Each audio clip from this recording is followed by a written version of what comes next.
This is the best moments of the Barbecue Central show in 10 minutes or less. Ever wish you could re-listen to your favorite interview or segment?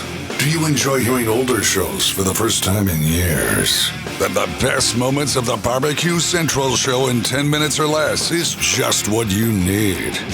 Thanks for listening and enjoy the show. Greetings, everyone. Welcome to another edition of the best moments of the Barbecue Central show in 10 minutes or less. This episode is being brought to you by Crawford's Barbecue, makers of quality barbecue products for pitmasters and kings of the cul-de-sac alike. Check them out at crawfordsbbq.com. Today's show comes from July 7th, 2015. Greg pays a visit to Dan Uladal, Chops Power Injector, and Ben Lang from Lang Smokers. Let's get right to it. Here are the best moments from July 7th, 2015. Please help me welcome Ben Lang to the show. First time. Ben, how are you, bud? Greg, I'm doing fantastic. Looking forward to talking to you all day. Excited that you called.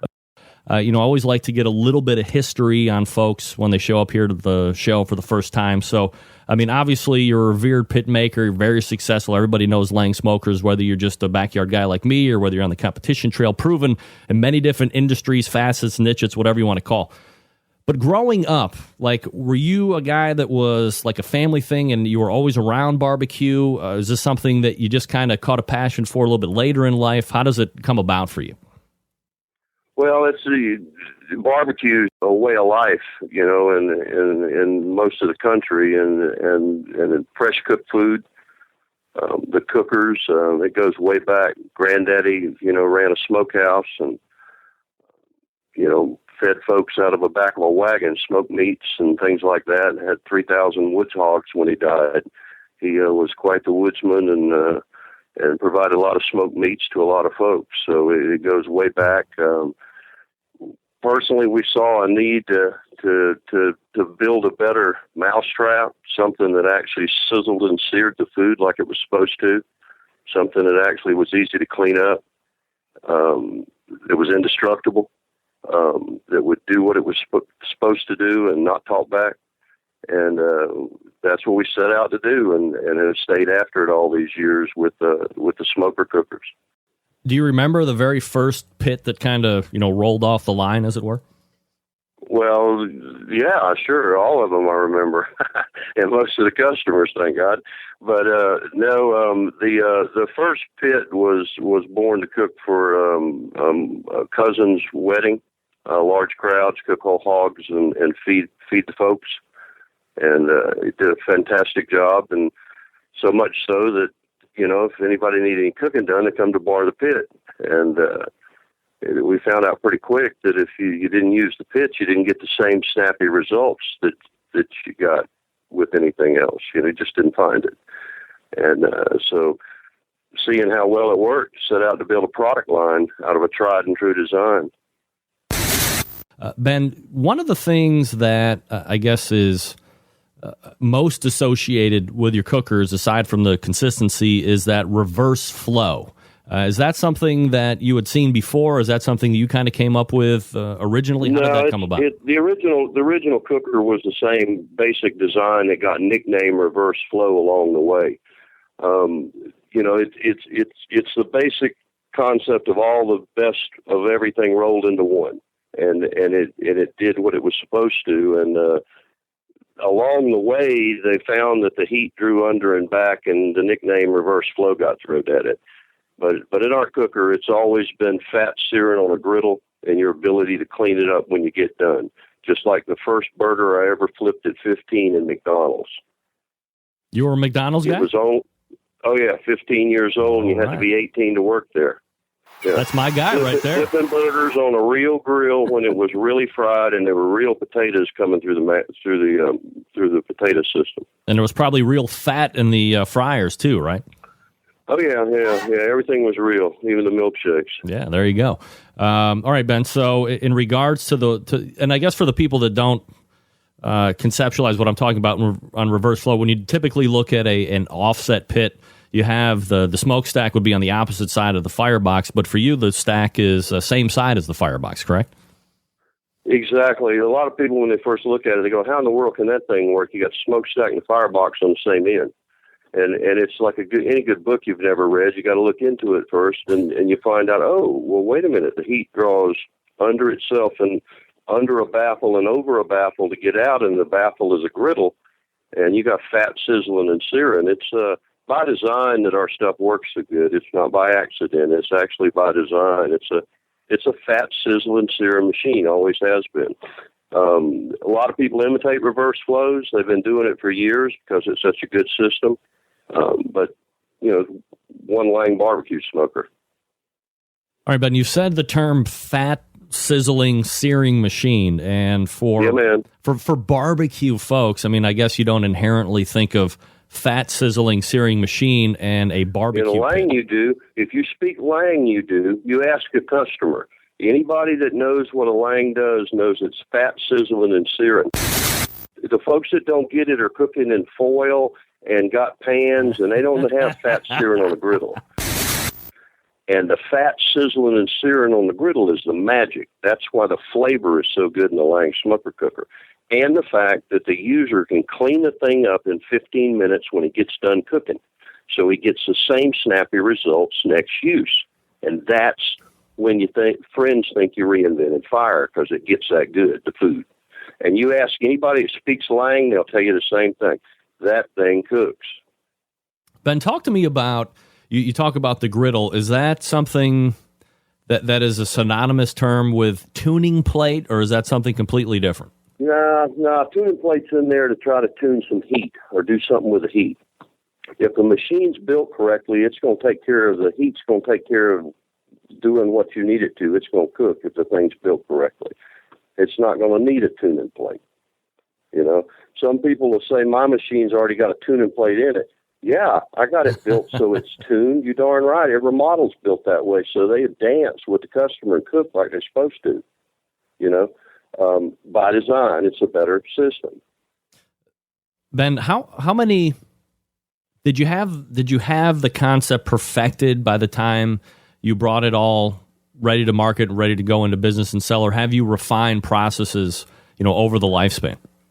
Well, the basic concept has always been there since the beginning, and it's one product, a smoker cooker barbecue grill, and it's, I don't know what we got now, 35, 40 models. I got no idea. Wow. I'd have to sit and count them off of one product, and they're still making hit records in terms of, kicking out new products off of it daily, And that's not including the char grill line that we got. That's just in the smoker cookers, Ben, as you start to grow Lang smoker cookers, the fat sizzling and searing machine, do you initially just start trying to sell it all yourself, or do you immediately realize that this is something you're going to have to set up a distribution style network in to really get it out there? Well, we've for 27 years now, factory direct wholesale type situation. Our next move in the near future is some licensing agreements with our brand, and moving to the next level with it. And hopefully, folks will find it more convenient to get one. Won't have to wait 3 to 4 weeks to get it. It'll be coming to somewhere near you type thing. So some good things could happen there where folks wouldn't have to worry about, I got to spend $500 to get it freighted to me, when I buy it from the plant. Let's talk quickly about, building, I guess one of the potential hurdles to overcome. If you've never dealt with live fire, if you've never built a fire to fire a cooker, do you have any kind of basic setups to, get that fire going and then being able to maintain it? For sure. Yeah, for sure. Dry split wood becomes your best friend if you're going to cook with it. It's dry and split. It'll burn hot and clean anytime you need it to. Good competition lump charcoal works fantastically and gives you good flavor. But you burn your dry split wood. It's in your DNA and culture to know how to build a fire. It's just there, I promise you. Your grandma built one and grandpa built one to raise the family and cook. you go far enough back, everybody cooked with wood. So it's in our culture. So it's nothing to worry about. And once you figure that out, it's like, oh man, where's this been all my life? Do you have a preference when it comes to the traditional ribs and the brisket and the pork butts? Do you like to stay a little bit lower, or do you not mind cooking a little bit? My preference is low and slow for sure. I've always been an advocate of that. But there are times where, like a VFW's got to cook thousands of ribs. They can't do that. They got to cook them in an hour and a half. So they got to crank them at 4 1/4 and turn them every 15 minutes in big honking char grills, that we run. But you can cook low and slow and get great results in a smoker cooker, and you can do it in an offset in a charcoal grill even. You can get great results offset and doing the smoking. It's not hard to do. Anybody that's scared of trying it, they just need to get the tool and get after it. They will never regret it. We figured barbecue is all about making memories, and if our cooker's in the mix, we're happy guys. To put in your request for a future show, please contact John Solberg via email at johnjon@bbqcentralshow.com. Before we get into the second segment today, let me take a minute to tell you about Crawford's Barbecue Pit Spritz. It's all natural and gluten-free. It keeps your meat super moist during the cooking process. It also adds a sweet peach taste to all of your barbecue. It's great on all meats and does exceptionally well with pork. All you need to do is screw the included trigger sprayer onto the 16-ounce bottle and you're ready to go. Crawford's Pit Spritz also works great as a wrapping liquid to help you bring those ribs and butts home. To get all the details on Crawford's Pit Spritz, head over to crawfordsbbq.com. We race to the hotline and welcome newest sponsor to the Barbecue Central show, Dan Uladal, the creator of Chops Power Injection System. Dan, how are you, buddy? I'm doing great, Greg. How are you doing? Absolutely fabulous, Dan. Appreciate you making time for the show tonight. More importantly, appreciate you jumping on board with the show.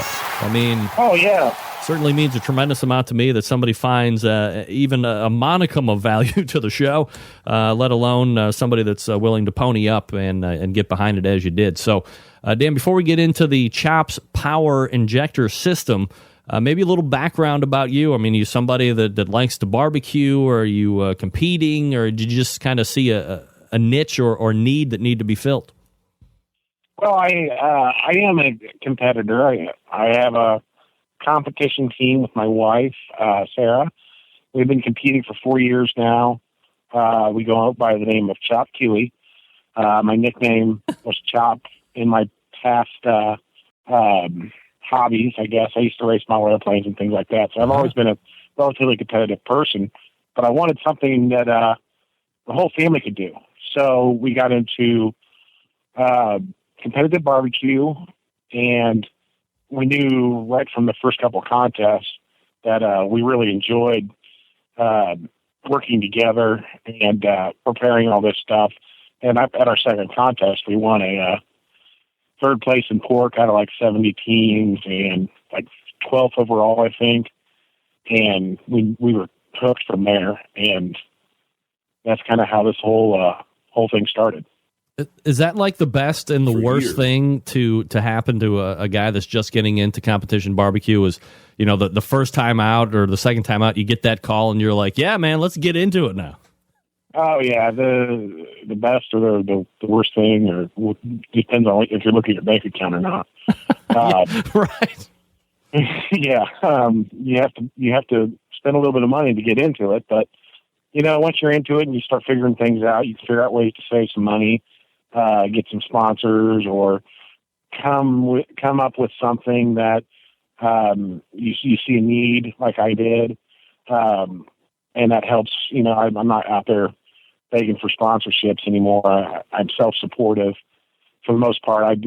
I'll cook to make a little extra money, but mainly it's all about Chops injectors and how they've kind of taken the world by storm, I guess, especially making it on the show on Pitmasters. The sales are really increased. Dan Uladol joining me here on the show, the creator of Chops Power Injector System. So, I mean, obviously, as a competitor, you are injecting, and you just became, bored, or it was a tedious process, and you're just looking to kind of to speed it up.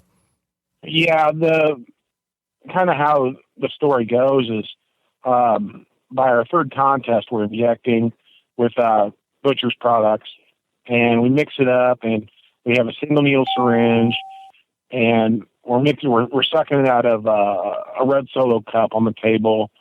And I think I was letting my wife take care of the injecting this day, and she goes to pull the syringe.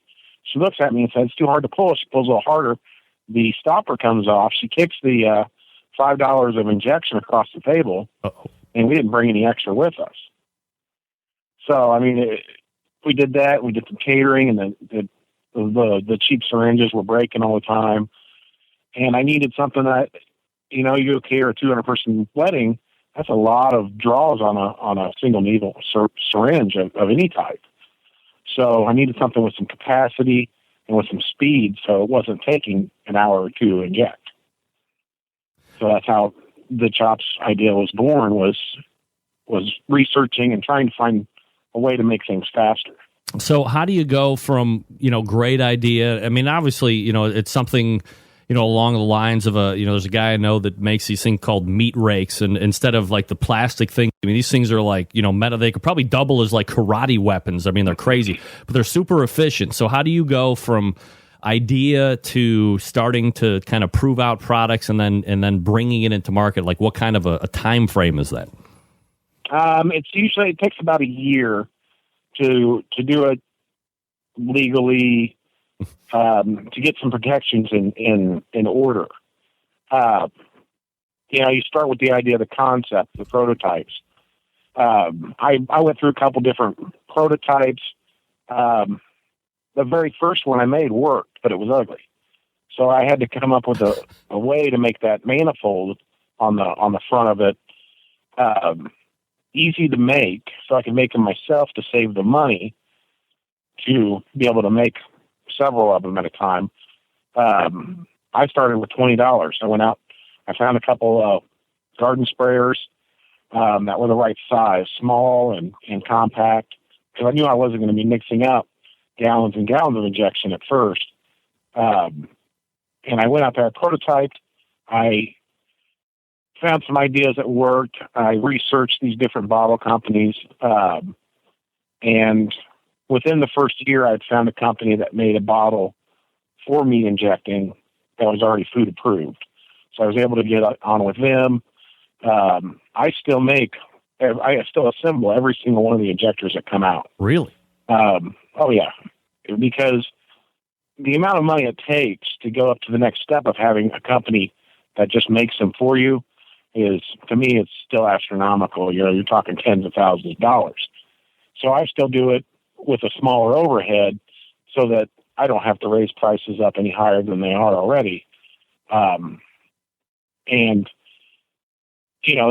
back to the original question, you go from the prototypes, you make it work, then you test it. I tested mine for almost an entire year before I got a hold of a patent lawyer. Once the patent paperwork was filed, I can now call it patent pending, and I can start selling them with the protections that if somebody copies that idea, I can have some recourse against them. Then you have to figure out how to get it into the market. And I started with it, just putting it on my website and not selling a single one for a month. And then I put them on Amazon. And then Amazon, I started selling one or two.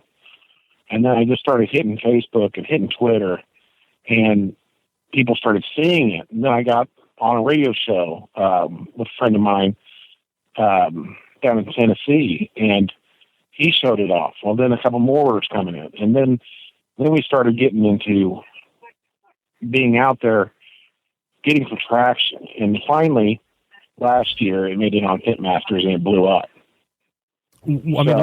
So what kind of a what kind of a ramp up do you see from the those first couple times of getting on the on Amazon and, kind of not getting anywhere originally, and then seeing the Pitmaster sit. I mean, what kind of a spike is that for you? I mean, are you making money at that point, or you break even, or like what's your... It took around a year before I started getting to a point where I could start paying back the original very small loan to get the patent.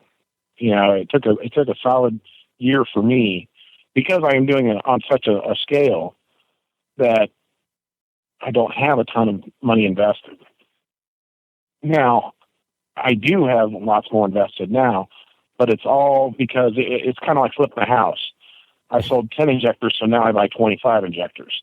I sold those 25 injectors, I bought, 75 injectors. So I've really tried to pour the money that is made right back into the company, and then it gets to, then you get to expand the line a little bit. I expanded into the electric model. I knew for a year I could make that one, but I didn't have the money or the person to really test it where I could see it all the time. If I need to go look at it right now, I can drive down the street and look at it, make sure it's working like it's supposed to. So the chef here in town was shooting, at the beginning he was using a half gallon. He's shooting 20 briskets. Now he's shooting up to 100 briskets a day with my injector, and he needed something that could do that faster. So I designed the electric one around his needs, and now people that have the electric one think it's the best thing they've ever bought, and it's really cool. It's really fast. It's just for the restaurant world, they're looking to increase the bottom line, save time, and they get to do that. Plus, they get to make a better product. And there it is from July 7th, 2015. Do me a favor, head over to CrawfordsBBQ.com. Check out their all-natural, gluten-free pit spritz. Until next time on the best moments of the Barbecue Central show in 10 minutes or less, I am your host, John Solberg. Thank you so much for listening, and I look forward to talking to you again soon.